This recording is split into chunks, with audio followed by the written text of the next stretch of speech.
Hari ini persiapan, ini kita mau ke Gramedia Jalma. Kita mau ada acara di sana.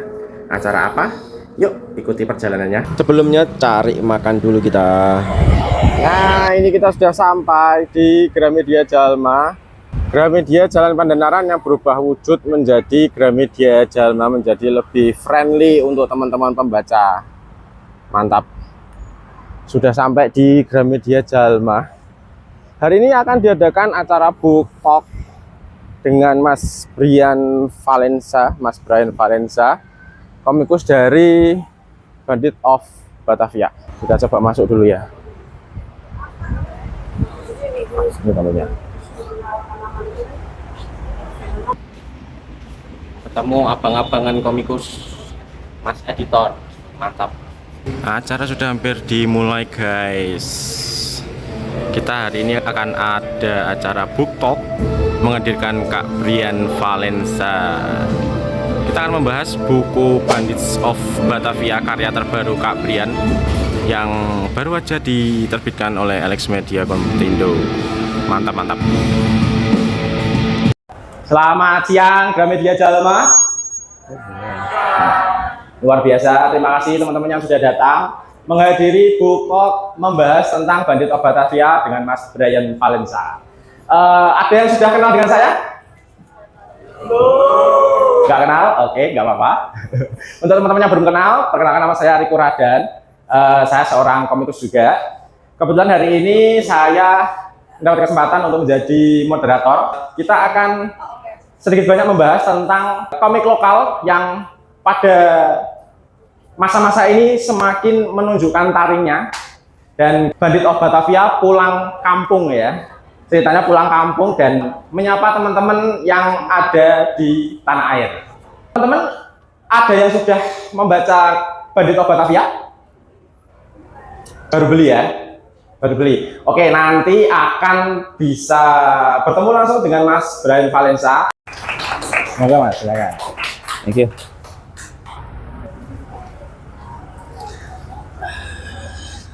Oke, tes. Teman-teman, makasih sudah datang. Hari ini kita santai aja ya, ngobrol-ngobrol gimana proses dari pembuatan Bandit of Batavia. Kalian bisa tanya apapun yang mungkin Anda mengganjal, yang udah baca mungkin kita bisa bahas bareng-bareng di sini. Itu. Oke, siap. Satu dijawab ya. Oke, siap. Kenapa Batavia? Jadi sebenarnya bentuk turunan Betawi. Awalnya tuh dari keresahan gua waktu masih, ini gua pakai gua lo aman ya, kebiasaan aman. Teman Gua sih aman. Iya, gua. Jadi awalnya waktu gua kuliah, gua tuh sering lihat komik-komik lokal juga kan, seperti apa. Terus kelihatannya kok masih kurang diverse ya, secara genre, secara ngambil budaya, padahal budaya kita kan luas sekali ya. Okay. Terus ngerasa kok malah nggak ada yang ngangkat komik Betawi nih, gitu. Ngerasa kayak kayaknya banyak yang bisa dieksplor dari Betawi ini, gitu. Ngerasa gitu kan. Cuman daripada kita nunggu siapa yang mau buat gitu kan, yang mulai saat itu punya cita-cita. Cita-cita gimana ya kalau udah deh gue bikin deh, tapi mulai dari riset aja dulu pelan-pelan, karena nggak langsung kepikiran mau jualan komik, mau publish komik gimana. Dulu tuh nggak kepikiran sama sekali, cuma jadi lebih explore historicalnya gimana sih si Betawi itu. Terus habis itu Batavianya itu seperti apa pada zaman itu, apa yang bisa digali gitu. Terus ketemulah dengan legenda Pitung yang udah terkenal juga. So, bisa nggak ya legenda Pitung ini tuh diketahui sama dikenal sama generasi yang baru dan bahkan mungkin sampai masa depan gitu loh. Kita kan sekarang aja mungkin udah jarang ya yang tahu tentang folklore legenda Pitung Indonesia, Bendera Bawang Putih dan lain-lain gitu kan. Jadi ngerasa kayaknya bisa deh kita menggarap sesuatu yang berbau masa lalu, folklore, tapi bisa diterima oleh generasi sekarang bahkan generasi yang akan datang. Jadi rasa seperti itu gimana ya, gitu gimana biar ceritanya itu tidak harus pakem folklore seperti ini, harus kayak Robin Hood kelakuannya kayak gitu, harus kayak bajunya harus pakai peci, harus pakai pangsi yang gimana sesuai dengan pakem yang udah ada gitu kan. Jadi gimana biar bisa masih tetap relate, bahkan bukan untuk hari ini tapi untuk masa yang akan datang juga gitu. Jadi di balik keresahan itu tuh muncul pertanyaan-pertanyaan kayak gitu loh, kayak kenapa sih komik folklore lokal yang angkat budaya tuh selalu harus ada pakem tertentu bajunya seperti itu gitu kan. Bukannya berarti tidak bagus, tapi apakah hal-hal kayak gini bisa diterima sama pembaca sekarang gitu. Jadi dari situ sih. Kalau untuk menjawab yang topeng mungkin itu agak lumayan menjawab ya kenapa bandit-banditnya bertopeng gitu. Jadi setelah melakukan riset, lihat-lihat, baca beberapa buku kayak apa namanya Batavia, Malam Malam, pernah lihat kayak gitu. Jadi ternyata banyak bandit nih. Jadi bukan pitung doang ternyata zaman itu. Mungkin yang terkenal hanya pitung, ada jampang, cuman ya teman ternyata kayaknya menarik ya kalau misalkan kalau Jepang tuh punya semacam ninja, shinobi, terus Naruto dibikin imagine sendiri dengan konsep cakra, dengan konsep masing-masing seperti itu. Kayaknya kalau Indonesia punya bandits itu masih tidak terdengar ngikut-ngikutin orang luar gitu loh. Bukan yang superhero, bukan orang dengan baju ketat gitu. Jadi gue merasa lebih relate kalau Indonesia ya pendekar nih, tinggal pendekarnya kita kostumin dengan seperti apa gitu. Jadi kurang lebih sih kayak gitu sih.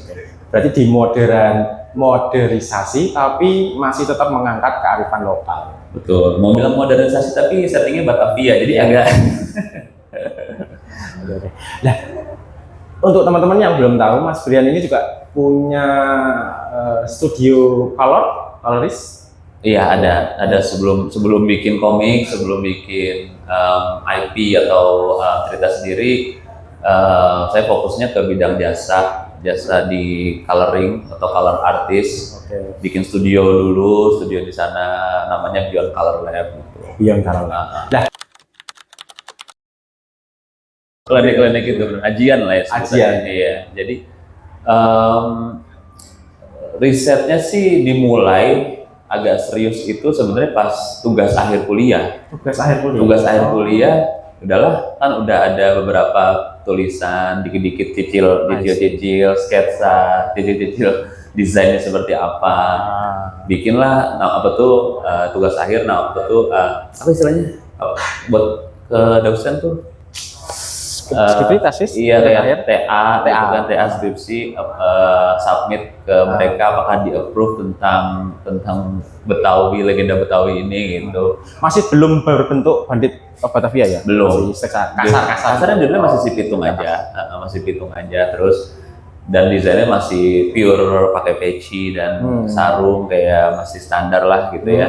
Tapi setelah itu di approve sama mereka, sama dosen ya gue mulai datang tuh ke tempat-tempat di Jakarta yang kayak rumah pitung, kayak gitu-gitunya untuk nyari-nyari kayak kebenarannya tuh seperti apa. Kan folklore pitung ini kan sebenarnya agak setengah-setengah ya, ada yang bilang ini nyata, ada yang bilang ini hanya dongeng aja gitu. Jadi benar-benar ada berbagai versi dari cerita si pitung ini. Jadi udah lumayan riset pas lagi TA itu sih gitu. Jadi ya setelah beres TA tuh belum disentuh lagi. Jadi kayak ya udah dibiarkan dalam file-file folder tugas akhir gitu. Dan itu bahkan bukan komik malah tugas akhirnya. Bentuknya adalah buku cerita interaksi. Jadi pakai iPad gitu, pakai tablet, terus kayak di slide gitu. Jadi kayak buku cerita di slide. Jadi bukan komik. Tapi ada tim riset yang mendampingi atau Mas Brian sendiri yang melakukan riset sampai pas saat itu sendiri. Nah setelah udah mulai fokus pengen bikin komik yang serius dengan judul Bandit Batavia, aku dibantuin sama muafa namanya, ada Kak di Muafa. sini muafa kan. Jadi semua hal-hal yang berbau sejarah atau apa, muafa ini udah baca buku beberapa tentang itu. Jadi gue bisa kayak menanyakan, contohnya, kamu zaman itu ada kasus sosial politik seperti ini nggak ya? Soalnya dimulai emang dari keresahan. Oke. Kayak Mbak di sini dimulai dari keresahan tentang politik, tentang sosial, tapi pengen seakan-akan ini di zaman Batavia gitu loh. Jadi nunjukin kalau apakah tidak ada perubahan nih dari Batavia sampai Jakarta sekarang hampir 500 tahun gitu kan. Dari situlah mulai riset lebih dalam lagi.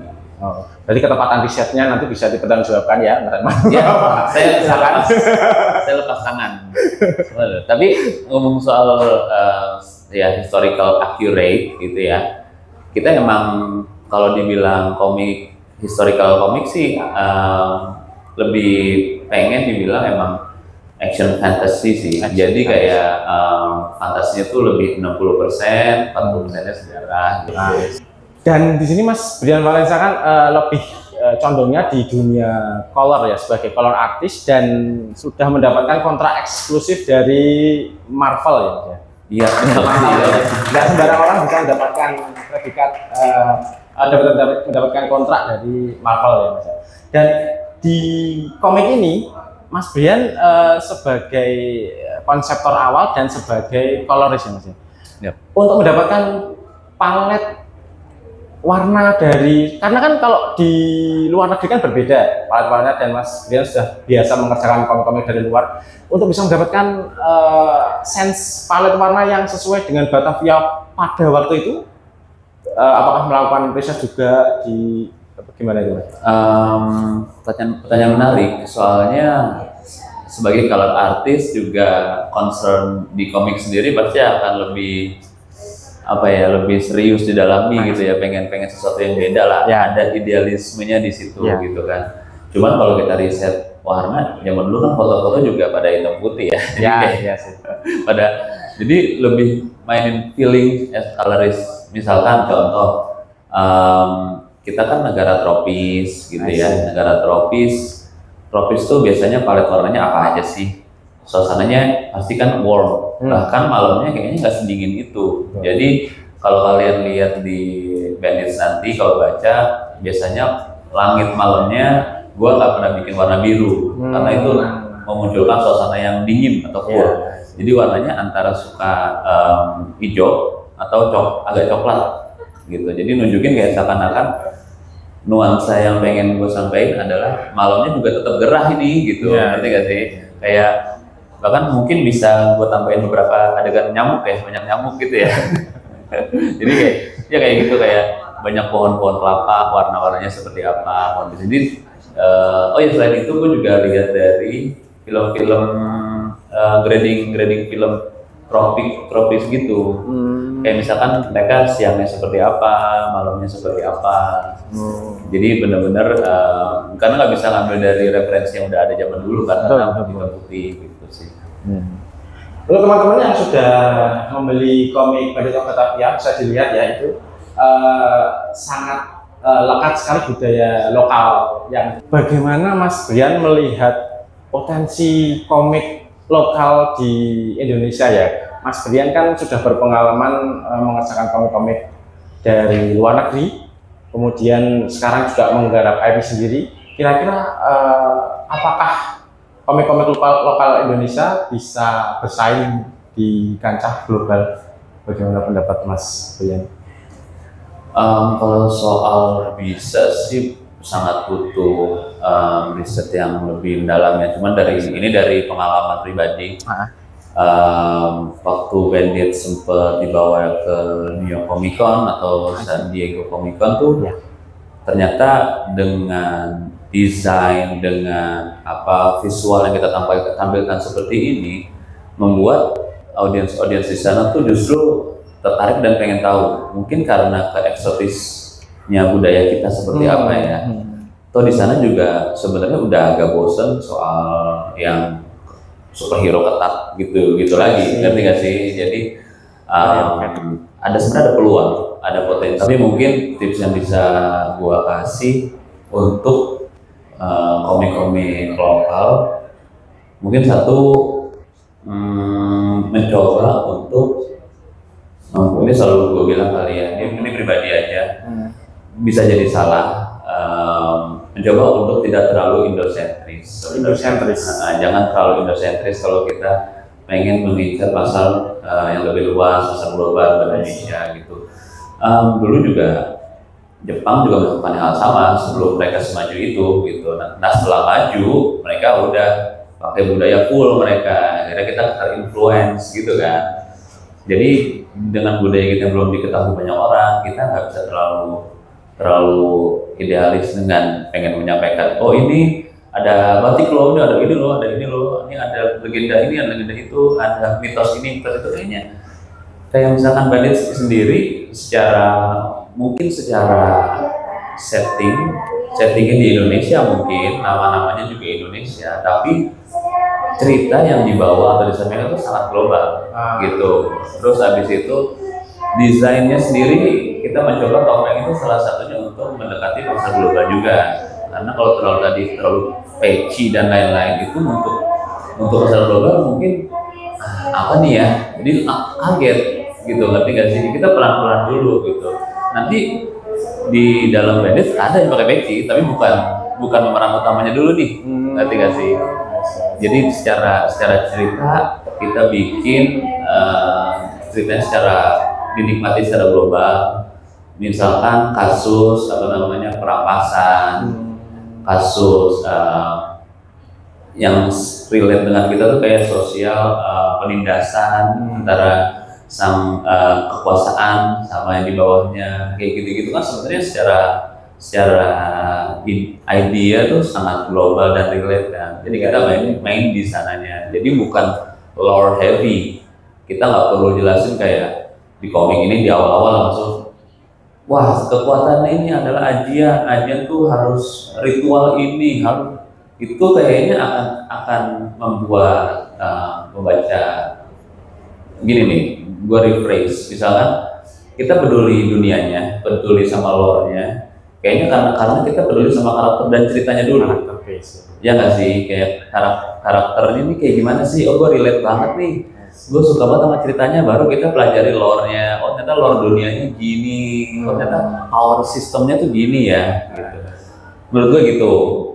Mungkin ada juga orang yang lebih suka power system dulu, terus baru cerita. Cuman kalau yang gua pakai di sini adalah pendekatannya secara story dulu, secara karakter dulu.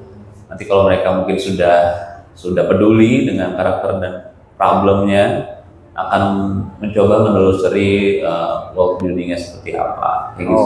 Oke. Nah, untuk saran untuk teman-teman komikus lokal kita, kan Mas Brian sudah berpengalaman juga berinteraksi dengan teman-teman komikus dari luar ya. Bagaimana bisa menumbuhkan istilahnya apa ya, PD gitu supaya bisa mengangkat IP lokal kita ke global, karena sekarang ini kan sudah semakin oke lah ya, industri komik lokal kita sudah mulai diperkenalkan kepada global, itu ikut pameran-pameran dari luar negeri. Tapi bagaimana sih bisa menumbuhkan PD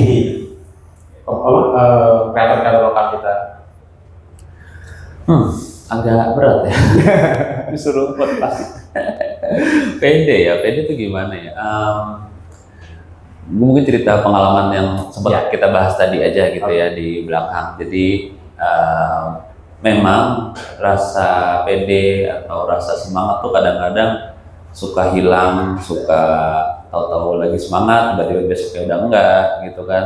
Atau kita udah mau launching sesuatu tapi ada rasa kayak aduh bagus nggak ya, jadi nggak pede gitu kan. Mungkin jawaban atau dari pengalaman gue tuh ya dulu gue seek helpnya ke mentor atau senior di nggak usah jauh-jauh, di sekitaran daerah kalian aja misalkan, karena menurut gue setiap kreator, setiap seniman butuh semacam bensin untuk membuat dirinya termotivasi atau maju gitu ya. Dulu gue waktu kuliah itu sempat join komunitas di Bandung, komunitas komik, terus ketemu mentor senior yang sangat baik di sana. Dan setiap hari Sabtu gue tuh istilahnya nongkrong atau datang ke rumah senior itu untuk minta petua, minta ajarin, ngobrol. Jadi di mana Sabtu itu teman-teman kuliah pada nongkrong-nongkrong, saya nongkrong di situ untuk menambah, sebenarnya bukan nambah apa, lebih ke nambah bensin yang tadinya udah mulai melemah nih. Karena setiap datang ke rumah beliau itu emang bensin langsung seakan-akan langsung PD itu meningkat, full lagi sampai kosan tuh langsung latihan lagi. Walaupun kan hari Selasa Rabu akan turun kan, tapi kan Sabtu kan akan terisi lagi bensinnya. Jadi udah cukup lama, bertahun-tahun setiap minggu datang ke sana tuh untuk butuh bensin yang diisi sebenarnya. Dengan kayak gitu mudah-mudahan kedepannya kita bisa mengisi bensin kita sendiri gitu. Itulah pentingnya mentor ya Mas ya. Iya, itu penting banget sih. Juga berkomunitas. Betul. Karena komunitas kalau rajin-rajin gathering gitu ya jalan. Iya, walaupun sebenarnya gue paham, kadang-kadang kita lebih enak gambar di rumah daripada ngumpul-ngumpul gitu ya. Kayak aduh, terlalu introvert saya gitu. Tapi nggak apa-apa, yang penting kita di sana mungkin nongkrong gambar aja, tapi dengerin kata-kata mentor, saya jadi suatu bensin untuk penyemangat dan mungkin bisa lebih pede lagi dari situ. Terima kasih Mas atas motivasinya untuk teman-teman. Semoga berguna ya. Itu curhatan pribadi. Kemudian ada nggak sih tantangan terbesar dari Mas Brian kan sebagai kreator, produser juga dan sebagai artis itu menggunakan berbagai macam topi yang berbeda ini. Kira-kira bagaimana cara mengatasi, ada hambatan apa sih dan bagaimana cara mengatasinya? Hambatan saat membuat komik kan atau pembuatan komiknya? Pembuatan komik kan sebagai produser juga, jadi harus memikirkan tentang pendagangan dan lain-lain. Kemudian sebagai artis juga koloris yang memiliki kreativitas yang mungkin sulit, nggak bisa terbatasi ya misalnya. Yes. Jawaban singkatnya adalah nyari kolaborator. Jangan takut-takut kita berpartner dengan seseorang yang kita percaya dan di luar bidang kita, menurut gue. Karena kadang-kadang, ini gue juga dulu rasain sebagai kreator, ini karya gue nih, ini bayi gue nggak mau ngebagi ke siapapun. Yeah. Nah, either bisa aja jalan sendiri, cuman kemungkinan lambat. Tapi kalau kita berkolaborasi, berpartner, kemungkinan besar akan lebih cepat progresnya. Jadi kalau menjawab yang tadi, gue sengaja waktu pengen serius membangun Biotopia dan Bandit Batavia, mencari seseorang untuk bekerja bersama yang di luar job desk yang gak bisa gue lakuin. Contoh kayak tadi, oke, gue sebagai color artist, sebagai produser, tapi produser tadi kan mikirin keuangan, mikirin timeline dan lain-lain. Itu gue bagi ke partner gue, yang kira-kira capable atau ya memiliki kemampuan untuk mengatur hal-hal tersebut. Jadi fokus gue emang sekarang di Bandit jadi as kreator aja. As kreator dalam arti menulis dan juga mengerjain warna-warnanya gitu. Jadi job desk tadi udah terbagi dan udah nggak terbebani lagi semua ke gua gitu sih. Kayak soal marketing gitu ya, kayak kadang-kadang teman-teman mungkin lu pengen komik aja nggak pengen jualan gitu, pengen komik aja gitu, itu nggak apa-apa. Cuman di industri yang belum ideal ini, alangkah baiknya kita mempelajari hal yang di luar kemampuan kita juga gitu. Walaupun tadi gue udah membagi job desk ke teman-teman partner Biotopia, ada kita bertiga founder. Jadi mereka punya tugas masing-masing, ada yang marketing, ada yang IP develop, saya kreator aja gitu. Jadi sebelum ke arah membagi yang seperti itu, alangkah baiknya kita juga ngerti, oh gimana sih marketing komik itu gimana ya, yang dilakukan sama Jepang tuh gimana sih, sama Amerika gimana sih. Kebetulan gue juga ada kesukaan dalam mempelajari ilmu marketing sebenarnya, advertising dan lain-lain. Mungkin gara-gara di kampus dulu diajarin. Jadi ada rasa kayak, oh kayaknya jualan komik yang sekarang terjadi di Indonesia nggak gini deh caranya, coba aku pelajari dari Amerika, Jepang, terus kita combine. Gimana kira-kira cocok nggak nih sama industri di sini kayak gitu. Jadi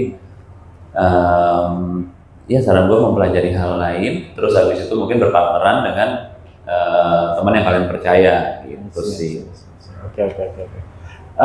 Yang jadi penasaran saya lagi nih, tadi kan Mas Brian juga mengungkapkan bahwa industri komik Indonesia ini sebenarnya belum begitu ideal ya, belum begitu ideal.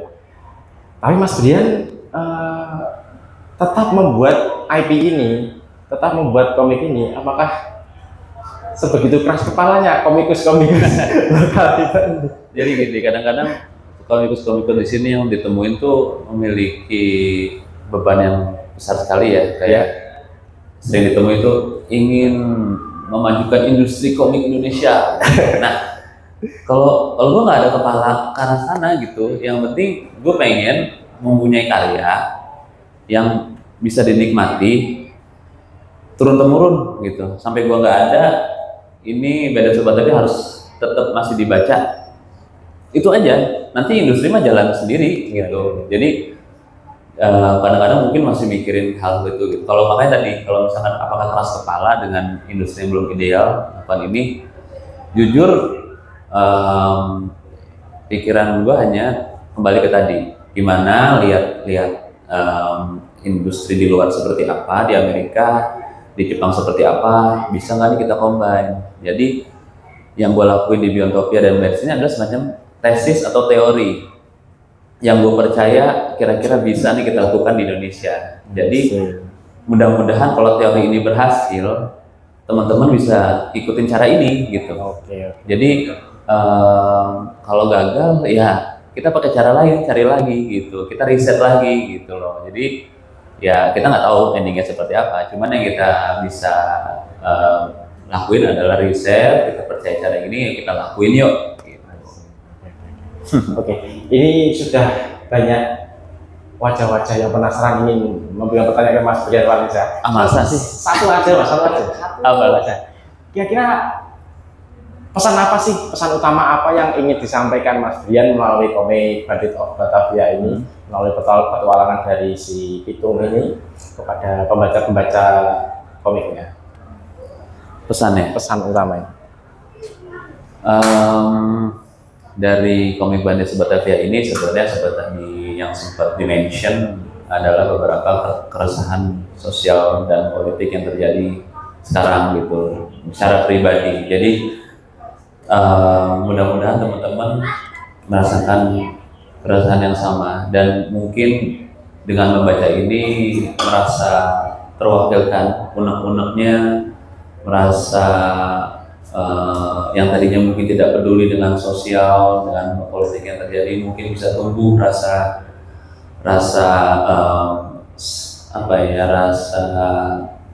keadilan dan rasa yang ingin dituangkan selama ini tidak bisa gitu.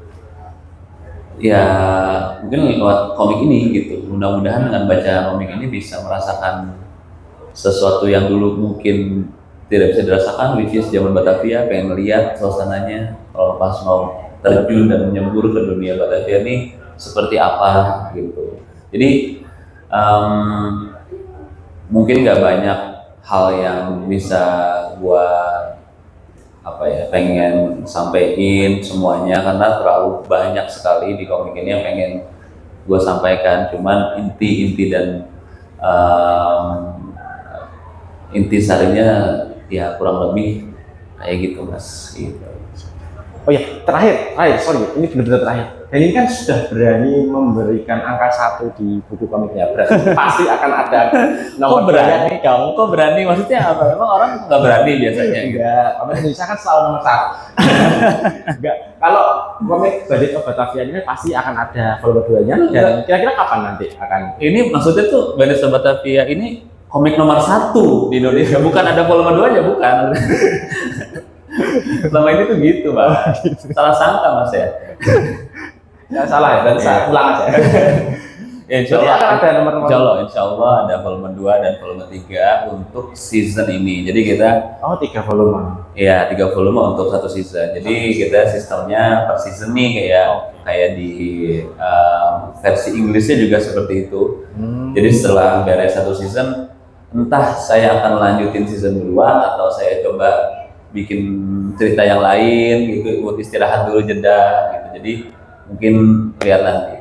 I see. Oke. Assalamualaikum warahmatullahi wabarakatuh. Waalaikumsalam. Waalaikumsalam warahmatullahi wabarakatuh. Saya Dea dari Semarang.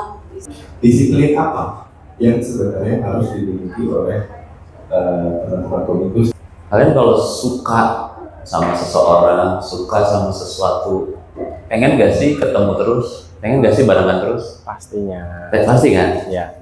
Sama kayak nulis, sama kayak gambar. Kalau itu bener-bener emang kesukaan kalian, kayaknya mau kapanpun dikerjain gak sih? Betul. Sama kayak tadi, ternyata selama ini gue baru sadar gue sukanya mewarnai dan nulis, nggak suka gambar.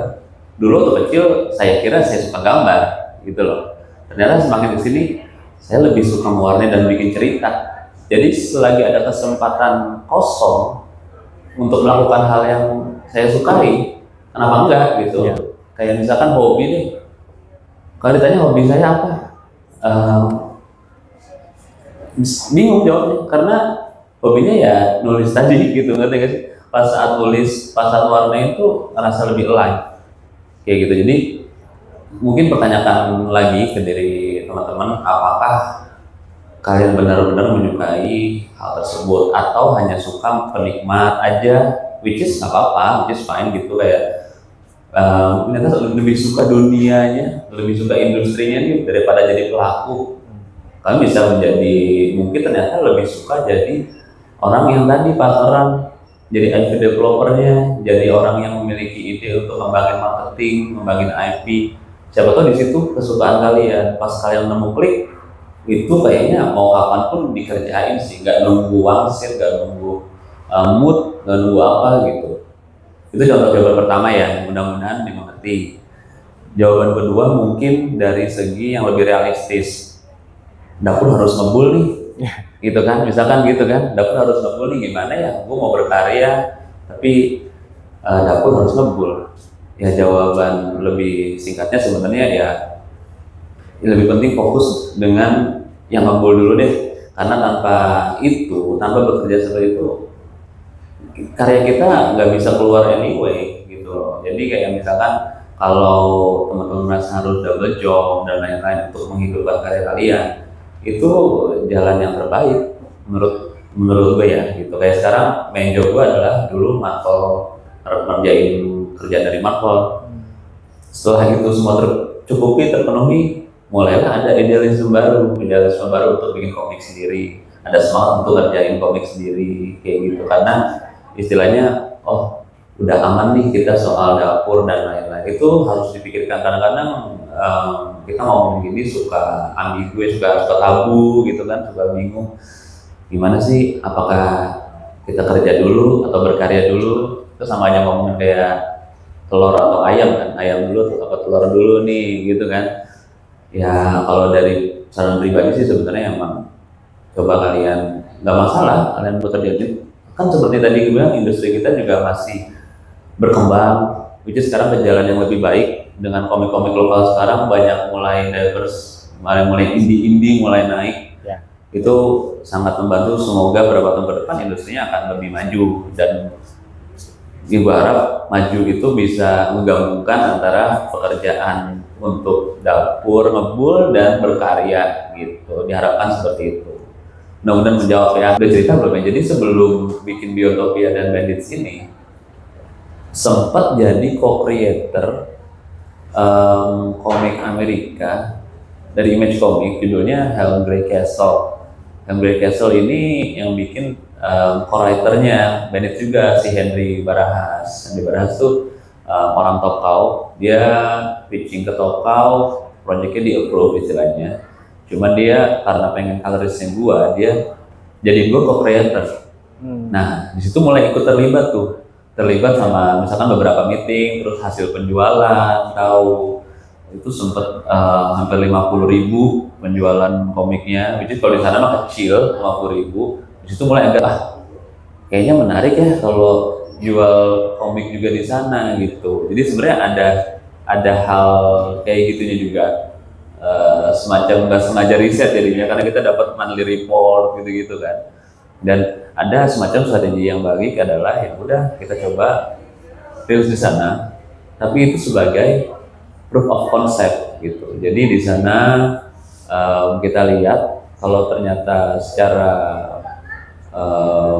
pembuktian apakah bisa diterima konsep seperti ini gitu. Kayaknya kalau di sana yang industri besar bisa terima, kayak dimanapun bisa nih gitu. Ada pemikiran seperti itu. Jadi nomor satu jawabannya kayak gitu ya. Yang nomor dua, influence-nya seperti apa dari Bandits ini? Jujur karena komik akhir-akhir ini jarang baca ya, karena udah terpapar sama ngerjain komik mulu, capek ngeliat halaman komik terus, paneling gitu, udah nggak sempet baca dan agak jenuh. Jadi kalau untuk membaca lagi, jadi baca itu benar-benar yang pengen aja dibilang bagus nih, baca, ya udah gue baca gitu.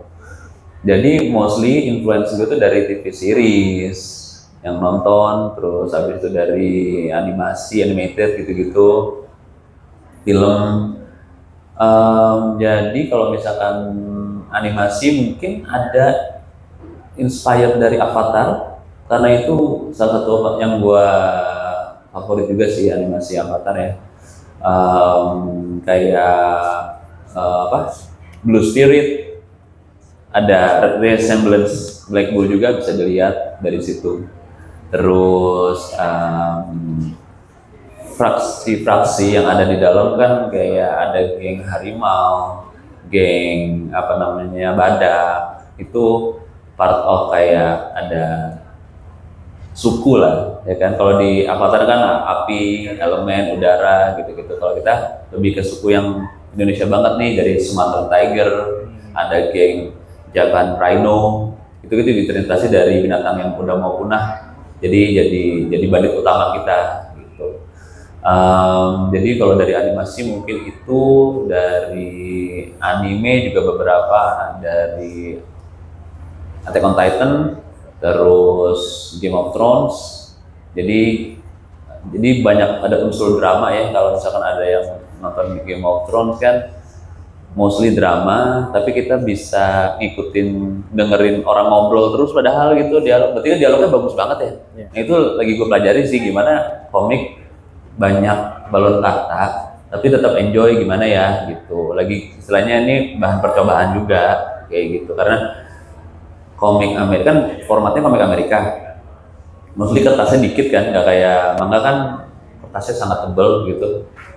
Gimana ya baca komik Amerika tuh bisa puas? Kayaknya salah satunya dengan cara ya kita banyakin dialog aja dulu, tapi kalau bisa dialognya menarik, jadi orang nggak akan bosen dan bacanya jadi lebih lama kan gitu.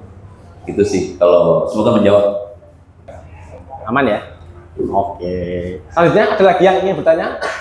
Monggo, silakan. Bapak.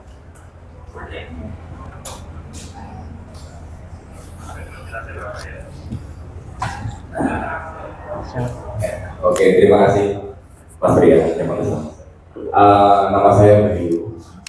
Sedikit sebenarnya nggak mau bertanya sih Mas, cuma terima kasih sudah menerbitkan komik ini. Waduh, Terus terang ya, sama-sama. Terima kasih. Serius terus terang, pertama kali semalam saya baru lihat langsung jatuh cinta. Karena target kedepannya pengennya sih si IP tadi memiliki series sendiri kayak Bandits gitu. Contoh kayak Bawang Putih, si Witch Agent Gallica ini, kepikirannya mungkin akan mediumnya beda, akan graphic novel, jadi sekali tamat. Jadi kita butuh waktu mungkin setahun untuk menggambar, mewarnain, tapi sekali keluar tuh tebel gitu, puas, kayak graphic novel horror, misteri. Jadi kayak pengen explore juga, bahkan kemungkinan IP lain, siapa tahu keluarnya rilisnya bentuknya manga stylenya. Jadi bener-bener di sini kita kayak playground kita aja sih, pengen explore kemana gitu. Mudah-mudahan kalau emang responnya dari teman-teman baik untuk Bandit Sobat Batavia ini bisa lanjut ngeluarin IP lain juga di Indonesia gitu. Thank you, semoga menjawab. Terjawab ya Mas ya.